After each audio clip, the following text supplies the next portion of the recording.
Recounting के लिए एक लिमिटेड टाइम है, लेकिन अगर डाटा के साथ अगर कोर्ट में अगर आप आते हैं, क्योंकि डाटा को आप कैसे झुटलाओगे, डाटा को आप झुटला नहीं सकते। मसलन एक अगर आप देखें, मैंने 403 विधानसभा का दिया और 75 जनपदों का है, तो वेरिएशन 50-50 हजार तक के आए हुए हैं इसमें डुप्लीकेट वोट्स के, और ये प्रमाण पत्र दे रखा है कि कोई मतदाता छूटा नहीं है। आप अगर इसको गहनता से करेंगे, आप कह रहे हैं कि 50,000 वोट फर्जी नहीं, डुप्लीकेट वोट, 99 लाख वोट से ज्यादा डुप्लीकेट वोट हमारे प्रदेश में पाए गए। वर्तमान स्थिति में भारत में मतदाता के लिए बहुत सारी खबरें चल रही हैं, पक्ष से विपक्ष से, इलेक्शन कमीशन ऑफ इंडिया से, जिसमें मतदाता के लिए वोट चोरी के नारे भी लग रहे हैं इस मुल्क में जगह जगह पर। लेकिन इसकी जिम्मेदारी के बाबत किसी तरह की कोई बात नहीं की जा रही है। विपक्ष का कहना है कि वोट चोरी हो रही है, सत्ता पक्ष का कहना है कि जो विपक्ष में है वो गलत मुद्दों को उठा रहे हैं, गलत तरीके से उठा रहे हैं। लेकिन इलेक्शन कमीशन ऑफ इंडिया का वहाँ पे कहना है कि आप शपथ पत्र दीजिए।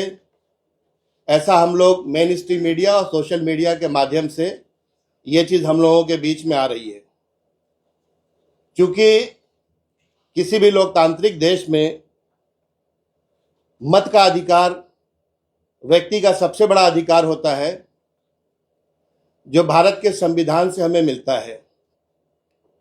और भारत के संविधान से ही सभी व्यक्तियों को यह अधिकार सुरक्षित करता है। इसकी जिम्मेदारी के लिए इलेक्शन कमीशन ऑफ इंडिया का गठन हुआ और उस पर जिम्मेदारी दी गई कि फ्री, फेयर और ट्रांसपेरेंट चुनाव आप कराएंगे। चूंकि अभी इस मुल्क को आज़ाद हुए ज़्यादा समय नहीं हुआ है और भारत के संविधान 1950 के लागू होने के बाद मताधिकार सभी को मिला। भारत के संविधान से पहले दो विचारधाराओं में संघर्ष रहा था कि सभी को मत का अधिकार इस मुल्क में नहीं मिलना चाहिए, जिसमें पिछड़े, दलित, अल्प शिक्षित या अशिक्षित, गरीब, महिलाएं, इनके बाबत बहुत विरोध हुआ था कि इनको मत का अधिकार नहीं मिलना चाहिए। लेकिन संविधान सभा में इस पर पुरजोर बहस हुई, दो विचारधाराओं का टकराव था, नतीजा बहुमत में आया और डॉक्टर भीमराव अंबेडकर के पुरजोर कोशिश से मत का अधिकार भारत के सभी नागरिकों को प्राप्त हुआ। जब संविधान हमारा प्रभावी है तो व्यक्ति का मत काटा जाना, चाहे वो कूटरचित करके, चाहे किसी को अनुचित लाभ देने के लिए, चाहे किसी के स्वार्थ में, चाहे सत्ता पक्ष के दबाव में, या किसी भी अन्य कारण से विधि विरुद्ध तरीके से काटा जाना, यह अपराध की श्रेणी में आता है।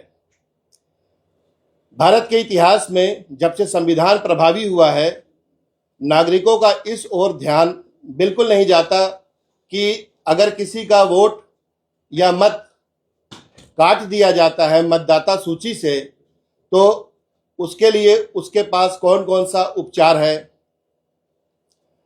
हम लोगों का एक ट्रस्ट, संविधान बचाओ ट्रस्ट, जिसमें मुख्य तौर से एडवोकेट राजकुमार भाई बहुत पुरजोर तरीके से काम करते हैं और आरटीआई के माध्यम से तमाम informations election commission of India से, स्टेट इलेक्शन कमीशन से और सारे जिलों से इंफॉर्मेशंस हम लोगों ने इकट्ठा किया है, जिसमें ये पाया गया कि वोट काटना ज़्यादातर जो गरीब लोग हैं, अशिक्षित लोग हैं, जिनको अपने हक अधिकार के बारे में बहुत जागरूक नहीं है, उनके वोट काट दिए जाते हैं। इस पर कई सारे हम लोगों ने डाटा इकट्ठा किया है, जो आप लोगों को भी उसका पूरा कंपाइल करके एक दिया गया है डाटा। ये उत्तर प्रदेश के 2022 में 403 विधानसभाओं के डाटा है और उत्तर प्रदेश के सभी लोकसभा का डाटा है, जिसमें अगर आप बहुत गौर से देखेंगे तो ये पाएंगे कि 99 लाख वोट से ज़्यादा डुप्लीकेट वोट हमारे प्रदेश में पाए गए। यह कोई मेरा या आपका डाटा नहीं है, ये इलेक्शन कमीशन का ही डाटा है। और 2024 में जब 4 जून को रिजल्ट डिक्लेयर होता है, उसके बाद संभवतः नवंबर 2024 में एक रिवीजन के नाम पे पुनः उस डाटा को, जो करीब करीब अगर आप आएंगे तो करीब करीब 1.25 करोड़ से भी ज़्यादा वोट हमारे डुप्लीकेट वोट मौजूद हैं। यह डाटा स्थानीय कर्मचारियों के माध्यम से थ्रू एसडीएम, थ्रू डीएम और फिर इलेक्शन कमीशन के पास पहुंचता है यह डाटा, जबकि इलेक्शन कमीशन ऑफ इंडिया के पास इसको स्क्रूटनी करने के 2 तरीके हैं, जिसको डीएससी और पीएससी कहते हैं। डीएससी डेमोग्राफिकल सिमेट्री एंट्री होती है, भौगोलिक दृष्टि को देखकर उनके पास अपने सॉफ्टवेयर हैं, उनके पास अपनी मैकेनिज्म है। उसी तरीके से पीएससी होता है, फोटो सिमिलैरिटी एंट्री। उसमें भी अगर एक फ़ोटो दूसरे के फ़ोटो से क्लब करता है तो वो ऑटोमेटिकली डाटा आ जाता है कि ये 2 डाटा है। इस तरीके के 99 लाख डाटा, 99 लाख मतदाताओं का डाटा डुप्लीकेट पाया जाता है। जो डाटा मैंने आपको दिया हुआ है, यह डाटा जारी होता है इलेक्शन कमीशन स्टेट की तरफ से, और इस पर हम लोगों ने जो क्वेरी की तो ये पाया कि 403 विधानसभाओं में कुछ हजार से और कुछ असेंबली के सीटों में कुछ 100 में का आंकड़ा जो है वो उससे चुनाव कैंडिडेट को हराया गया, कैंडिडेट हार गया कुछ 100 वोटों से और कुछ 1000 वोटों से। और इतना बड़ा डाटा अगर सरकार के पास थी तो ऐसी क्यों नहीं मैकेनिज्म बनाई गई जिससे कि वो डाटा डिलीट होता और दुरुस्त होता, क्योंकि इसकी जिम्मेदारी पूर्ण रूप से इलेक्शन कमीशन के पास ही है। भारत के संविधान ने उसको ही सौंप रखा है। और यह अपराध के बाबत चर्चा करने की ज़रूरत इसलिए पड़ी क्योंकि हो सकता है कि आप लोग जब अपने वोटर लिस्ट में देखें तो आप लोगों का भी हो सकता है कि मत कटा हो, मेरा भी मत कटा हो। और हर कोई इतना सुविधा संपन्न नहीं है कि वो सरकारी मशीनरी के चक्कर काटे, बीएलओ के जरिए, तहसीलदार, लेखपाल, एसडीएम के जरिए। तो हम लोगों ने एक आरटीआई से इंफॉर्मेशन भी मांगा कि आखिर अगर इसकी जिम्मेदारी फिक्स की जाए तो ये जिम्मेदारी किसकी बनती है। तो आप लोगों को जो मैंने एक दिया है भारत निर्वाचन आयोग की 11 सितंबर 2023 की एक पत्र मैंने दिया है आप लोगों को। इसमें क्वेश्चन नंबर 4 मैंने फ्रेम किया था कि संविधान के अनुच्छेद 324 में मतदाता सूची बनाने एवं स्वतंत्र, निष्पक्ष एवं पारदर्शी चुनाव कराना भारत निर्वाचन आयोग का संवैधानिक दायित्व है। मतदाता सूची में, अब मेरा प्रश्न बहुत स्पेसिफिक रहा कि मतदाता सूची में डुप्लीकेट वोट बनाने का उत्तरदायित्व बीएलओ, सहायक रजिस्ट्रीकरण अधिकारी, तहसीलदार, निर्वाचक रजिस्ट्रीकरण अधिकारी, उपजिलाधिकारी, निर्वाचन अधिकारी, मुख्य निर्वाचन अधिकारी एवं भारत निर्वाचन आयोग सहित कौन कौन से लोक सेवक उत्तरदायित्व है, क्योंकि जिम्मेदारी किसी न किसी पे तो फिक्स करना ही पड़ेगा। अभिलेखीय साक्ष्य के साथ विवरण उपलब्ध कराएं। तो उनका जो जवाब आया है, यह जवाब सचिव सह केंद्रीय जन सूचना अधिकारी भारत निर्वाचन आयोग की ओर से आया और उसमें स्पष्ट लिखा है, ये जवाब इलेक्शन कमीशन से बहुत कम आपको मिलते होंगे अगर जो आरटीआई करता होगा और वो उसका प्रोटेक्शन लेते हैं, जबकि इलेक्शन कमीशन ऑफ इंडिया एक कॉन्स्टिट्यूशनल बॉडी है, वह सभी नागरिकों के लिए है, ना वो सत्ता पक्ष का है और ना विपक्ष का है। निष्पक्ष चुनाव कराना उसका मूल उद्देश्य होना चाहिए। उसके द्वारा ये जो जवाब दाखिल किया जाता है उसमें यह लिखा जाता है कि मांगी गई सूचना स्पष्टीकरण प्रकृति की है जो सूचना के अधिकार अधिनियम 2005 की धारा 2 के तहत पारिभाषित सूचना के अर्थ के अंतर्गत नहीं आता है।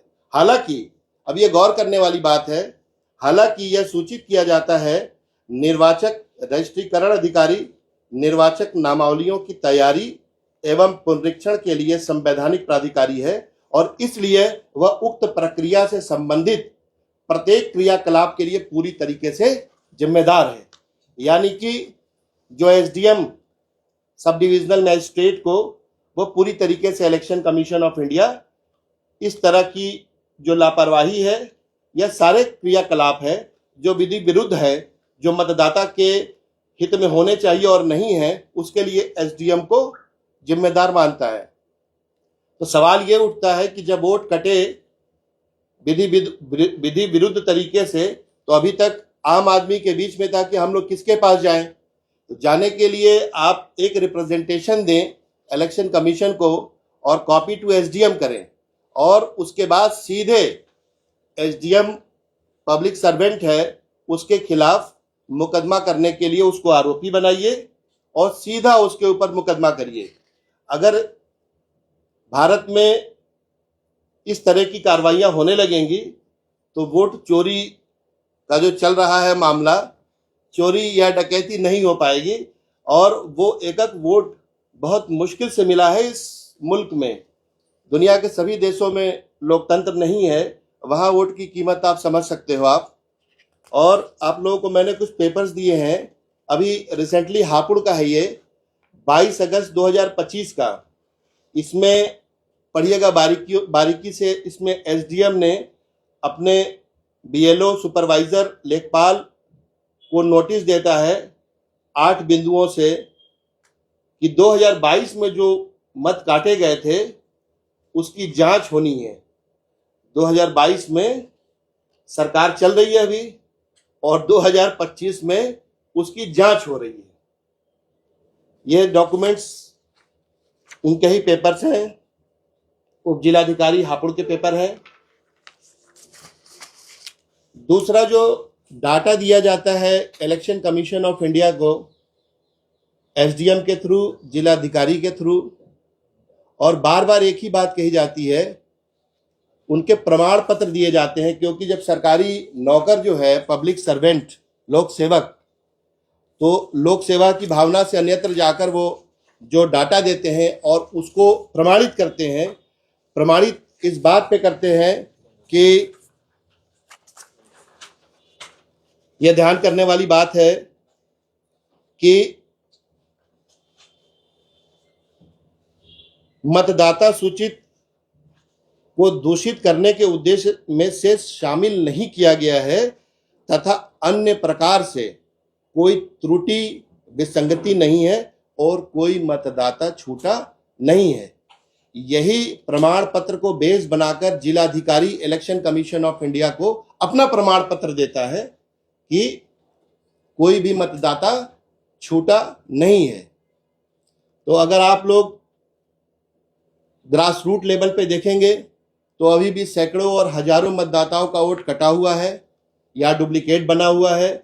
जिसकी डेथ हो चुकी है, मृत्यु हो चुकी है, वो भी उसके वोट हैं और जिसका होना चाहिए वो नहीं है।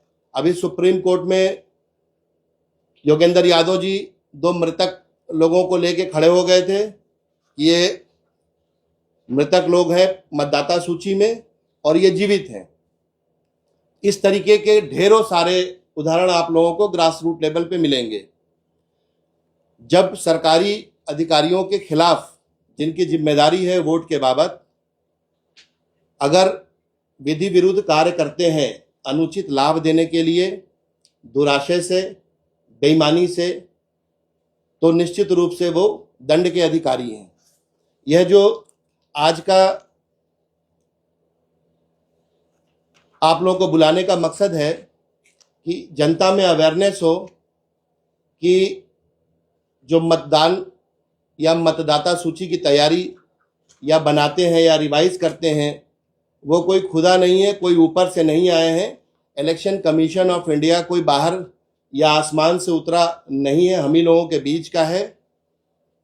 और इसके खिलाफ एडवोकेट राजकुमार जी ने मेरठ में कई मुकदमे किए हैं, जिसमें एसडीएम को, डीएम को और इलेक्शन ऑफिशियल्स को मुलजिम बनाया है। कल भी तारीख थी, आगे भी तारीख है। कई जिलों में हम लोग प्रयास कर रहे हैं कि इस तरीके से अवेयरनेस फैले और 18,000 शपथ पत्र इलेक्शन कमीशन ऑफ इंडिया को समाजवादी पार्टी के राष्ट्रीय अध्यक्ष ने उसके मांगने पर वहां दाखिल किया। और उनको इलेक्शन कमीशन ऑफ इंडिया जब प्रेस कॉन्फ्रेंस करता है तो उनको आके ये बात सोशल मीडिया में रिसीविंग डालनी पड़ती है कि मेरे द्वारा स्वयं 18,000 शपथ पत्र दाखिल किए गए, मतदाता सूची, जहां 200-200, 300-300 वोटों से कैंडिडेट्स को हार जीत में तब्दील होती है, वहां पर इस तरह की स्थितियां हैं। अब इसमें जो 2-3 धाराएं हैं, जैसे कोई अगर अधिकारी अगर आपके साथ बेईमानी करता है, धोखा देता है अनुचित लाभ के लिए, तो उसमें वो एक तरीके का सरकारी भ्रष्टाचार है और लोक सेवक के खिलाफ अपराध माना जाता है। लोक सेवक को अपराधी माना जाता है। जो भारत की कानून व्यवस्था है, आज तो संविधान का राज है, इसलिए हम कह सकते हैं कि लोक सेवक को आप अपराधी या आरोपी, अपराधी मैं नहीं कहूँगा, आरोपी बना सकते हो आप। लेकिन आने वाले समय में अगर इसी तरीके से जो संवैधानिक संस्थाएं अपने अगर मूल्यों को खोती रहेंगी तो शायद हम और आप यहाँ बैठकर जो बैठे हुए हैं या जिस इशू पर डिस्कशन कर रहे हैं, हम लोगों का भी मत कटा होगा। और जिस नागरिक का भारत में अगर मत ही नहीं है तो वो समझो कि आप वैचारिक रूप से सरकार की सहभागिता में उसका गूंगे, बहरे और अपाहिज जैसा रोल होता है। ये जो मैंने दिया है, अगर आप लोग इसको गहनता से अगर देखेंगे तो सरकार की सारी कारगुजारियां इसमें लिखी हुई हैं। और SC ST के लिए, जो SC ST schedule caste, schedule tribe समाज से आता है, स्पेशल प्रोविज़न है कि अगर उनका वोट कटता है उसके लिए अलग से मुकदमा किया जा सकता है और इससे उनको जैसे ही मुकदमा होगा उसका कंपनसेशन भी मिलेगा। जहां कई बार सुप्रीम कोर्ट में इस पे बहस हो रही है कि इसको मौलिक अधिकार बनाया जाए मत के अधिकार को, या सिर्फ कानूनी अधिकार या संवैधानिक अधिकार, इस पे चर्चा हो रही है। वहां पर हजारों लाखों की लोगों के वोट काटे जा रहे हैं। यह अपने आप में बहुत ही गंभीर स्थिति है। जो जिस मकसद से संविधानविदों ने इलेक्शन कमीशन ऑफ इंडिया का गठन किया था, इलेक्शन कमीशन ऑफ इंडिया को जो पावर्स दे रखे थे, वो शायद नैतिक रूप से जनता के बीच में वो अपना पूरा शायद नहीं कर पा रहा है। इसीलिए उनके बहुत सारे ऑफिशियल्स के पॉलिटिकल स्टेटमेंट्स की तरह उनके प्रेस कॉन्फ्रेंसेस होते हैं, जैसे कोई पॉलिटिकल व्यक्ति कह रहा हो। तो आम जनता के बीच में यही मैसेज आप लोगों के जरिए मैं पहुंचाना चाहता हूं कि अगर आपका वोट कटता है तो आप रिप्रेजेंटेशन दीजिए, रिप्रेजेंटेशन नहीं होता तो सीधे उनको, एसडीएम को, चूंकि भारत निर्वाचन आयोग कहता है, आप उनको सीधे आरोपी बना के एक मुकदमा दाखिल करिए और निश्चित रूप से इसमें सफलता मिलेगी। जहां जहां मुकदमे हो रहे हैं, जैसे आपको दिखाया मैंने 22 अगस्त 2025 की जांचें, 2022 की जांच 2025 में एसडीएम करा रहे हैं। क्यों कराना पड़ रहा है इनको? क्योंकि इतने जागरूक लोग हैं।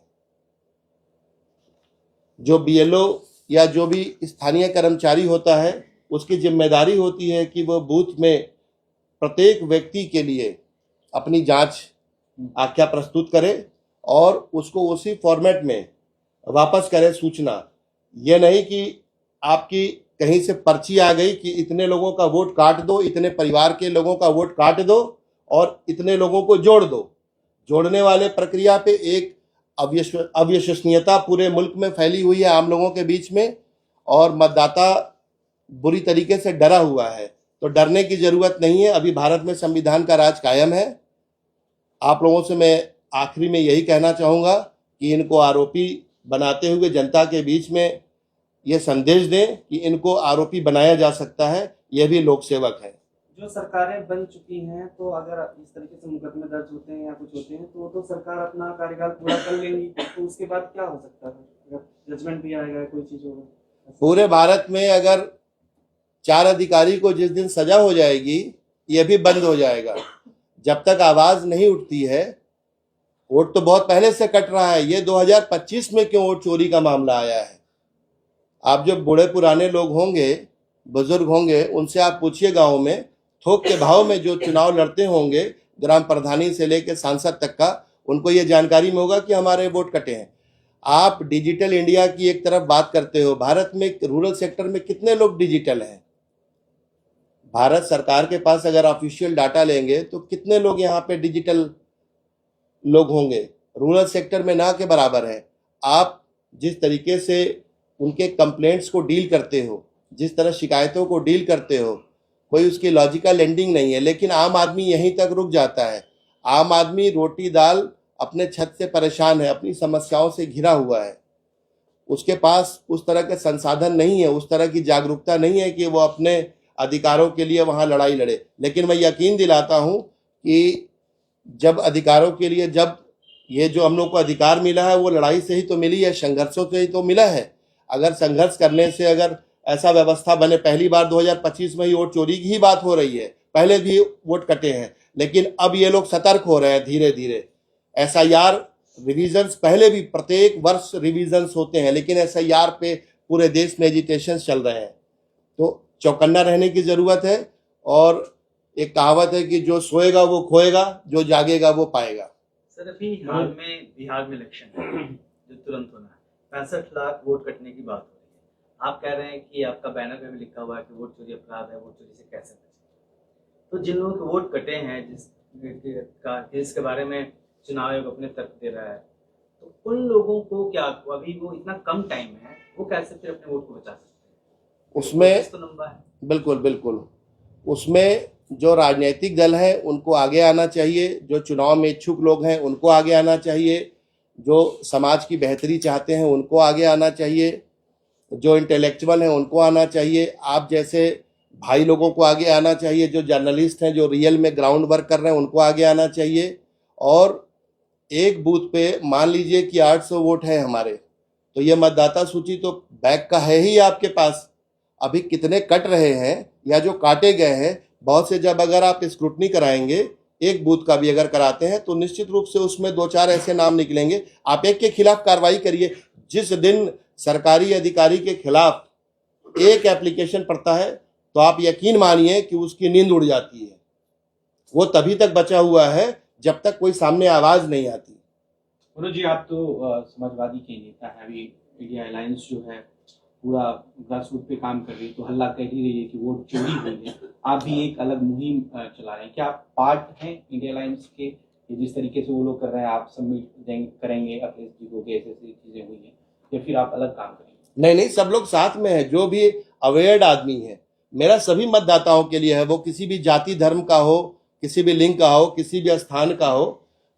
मेरा वोटर को जागरूक करने का माध्यम है। वो मत हो सकता है किसी दूसरे दल को दे, और यह काम तो सत्ता पक्ष का होना चाहिए था, और खास करके इलेक्शन कमीशन ऑफ इंडिया, क्योंकि इस मुल्क के पसीने से वो जो सुविधा भोग रहे हैं अधिकारी लोग, इलेक्शन कमीशन ऑफ इंडिया और इलेक्शन कमीशन ऑफिशियल्स, ये सुविधाएं हम लोगों को आपसे मिली हुई हैं।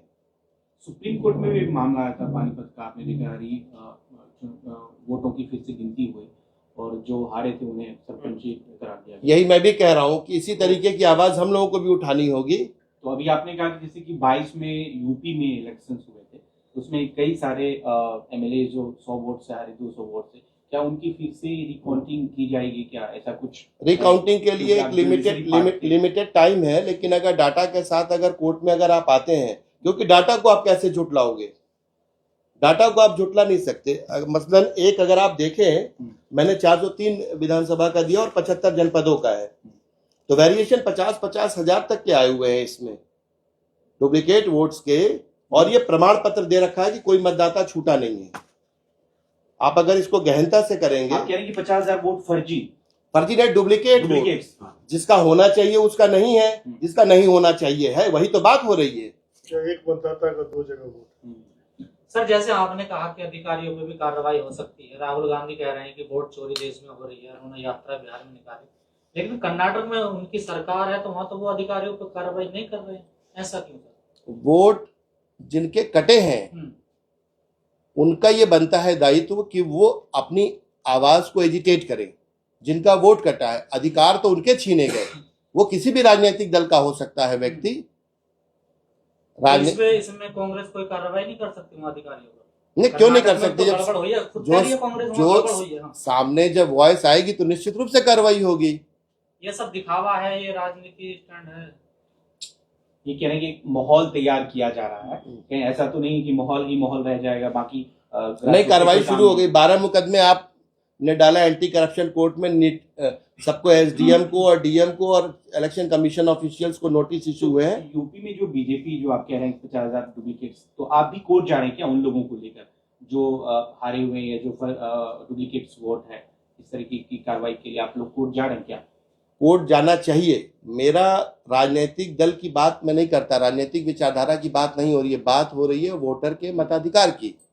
वो किसी भी राजनीतिक दल का हो सकता है, ये वोटर अवेयरनेस है। मताधिकार आप कहीं पर भी दो, स्वतंत्र भारत है। गड़बड़ तो अधिकारी कर रहे हैं ना सर इसमें? निश्चित रूप से गड़बड़ कर रहे हैं। जहाँ विपक्ष की सरकार, तो उन अधिकारियों पे तो कार्रवाई हो सकती है ना सर? बिल्कुल हो सकती है। तो क्यों नहीं हो रही कार्रवाई? तो आप जैसे जब आवाज उठाएंगे, कार्रवाई तभी तो होगी।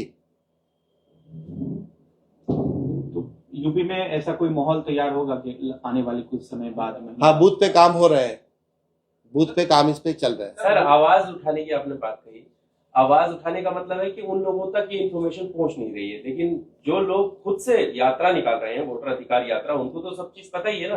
राहुल गांधी ने ही खुलासा किया है प्रेस कॉन्फ्रेंस करके। उन्होंने सवाल को ही मैं आगे करता हूँ, तो अगर वो एक स्टेट की बात कर रहे हैं तो इट मीन्स कि उन्हें ऐसा नहीं है कि उन्हें पता नहीं है, पता तो है ना। तो जो लोग हैं जिनके मतलब वोट कटे हैं, वो इतने ताकतवर नहीं है कि वो अकेले जाके उन सब अधिकारियों से लड़ लें। तो राहुल गांधी क्यों उनके साथ कंधे से कंधा मिला के आगे नहीं बढ़ रहे? वहां जाके तो कार्रवाई कर सकते हैं ना। जो मत कटे हुए हैं जिनके, या डुप्लीकेट बनाए हुए हैं, या जो मृतक हैं उनके वोटर में नाम है, उनके खिलाफ जब आवाज आएगी, आवाज आप कहाँ पे उठा सकते हो? उसके लिए उचित फोरम क्या है? कोई भी बात या अपने हक अधिकार की बात आप उचित फोरम पे ही तो कहोगे। आप जैसे 5 जिलों में आपने मुकदमे कर रखे हैं और वहां के एसडीएम और जो सक्षम अधिकारी हैं वो लोग लगातार पैरवी कर रहे हैं कि केस वापस लो अपने, क्योंकि जो चीज डॉक्यूमेंटेशन फॉर्म में है उसको आप डिनाई नहीं कर सकते। हो सकता है आपका भी वोट कटा हुआ है, कल को अगर आपकी आवाज अगर नहीं आएगी तो कहां से आपको रिलीफ मिलेगी? सर, लेकिन न्यायपालिका के फैसले आने में इतने बरस बीत जाते हैं, जबकि सरकारें चेंज हो जाती है। ठीक बात है आपकी। आम जनता के बीच में न्यायपालिका की जो स्थिति है वो दिन प्रतिदिन क्या हो रही है, आपसे बेहतर कोई नहीं जानता होगा। वोट चोरी जो हो रही है और वोट कट रहे हैं, उसकी जागरूकता के लिए आपकी तरफ से क्या कदम उठाए हैं? हम सोशल अवेयरनेस प्रोग्राम्स भी कर रहे हैं, लिटिगेशन के फॉर्म में कर रहे हैं, और जो कंपेनिंग है वो भी कर रहे हैं, जहाँ पे हम लोग अपने प्रोग्राम्स लगाते हैं, लोगों को अवेयर करते हैं कि आपका जो ये अधिकार है ये मुफ्त में नहीं मिला है आपको, इसके लिए बहुत कुर्बानी दी गई है, बहुत तकलीफ़ें सही गई हैं, और उस भावना को भी बताया जाता है कि आपके जो 2 पीछे के नस्लें थी उनको ये अधिकार नहीं थे, ये बताया जाता है। उनमें जागरूकता भरी जा रही है, क्योंकि आम आदमी को समझने में समय लगता है, लेकिन जब समझ जाता है तो वो सत्ता को बदलते देर नहीं लगा। सर, एक आखिरी सवाल है, जैसे आपने कहा कि न्यायालय में जाना चाहिए और केस डालने चाहिए। अगर कोई केस डालता भी है, आम इंसान, पहले तो उसकी पहुंच से बाहर है, लेकिन फिर भी अगर कोई डालता भी है, जब तक कोई फैसला आता तब तक तो सरकार ही चेंज हो जाएगी। अगर लास्ट में जाकर उसे मिलेगा क्या? धक्को गिरा। न्यायपालिका जो अपना काम कर रही है इस समय, वो जनता के बीच में उजागर है। दिन प्रतिदिन न्यायपालिका की चर्चा चल रही है। सर, आप न्यायपालिका का जिक्र कर रहे हैं, 17 साल आप जुडिशरी में रहे हैं, सीबीआई में थे आप, तो आम जब हो गए, ये जो चुनाव कर्नाटक की बात हो रही है, तो जो स्टेट इलेक्शन कमीशन होता है वो एक स्वतंत्र संस्था होती है। चुनाव आयोग ये मानेगा कि वोट कटे हैं तब वो कार्रवाई करेगा, तब सरकार भी कार्रवाई कर सकती है। ये एक टेक्निकल पॉइंट है, इसको समझना होगा। ऐसे में चूंकि चुनाव आयोग मान नहीं रहा है तो सरकार कुछ कर नहीं सकती। ऐसे में जो न्यायपालिका की भूमिका होती है, जैसे सुप्रीम कोर्ट में मामला गया, योगेंद्र यादव जी ने अपनी बहसें दी, तो वहां पे फिर क्या हो सकता है? न्यायपालिका की भूमिका हम लोगों क्या को हो ये सकती है? परसेप्शन, थोड़ा सा हम लोगों को ये परसेप्शन बनाना होगा कि इलेक्शन कमीशन कोई अलग से व्यवस्था नहीं है। एक परसेप्शन है election commission, election commission. Election commission क्या, एक नोटिफिकेशन आता है, आचार संहिता लगती है, वही एसडीएम, वही तहसीलदार, वही लेखपाल, वही बीएलओ आपके इलेक्शन कमीशन के अधीन हो जाते हैं पर्टिकुलर टाइम के लिए। है तो हम ही आपके बीच के लोग, वो भी लोक सेवक हैं, उनके ऊपर भी वही दायित्व बनता है जो आम लोक सेवक के ऊपर बनता है। खबरों में बने रहने के लिए फोरम 4 को सब्सक्राइब करें और नोटिफिकेशन पाने के लिए बेल आइकन दबाएं।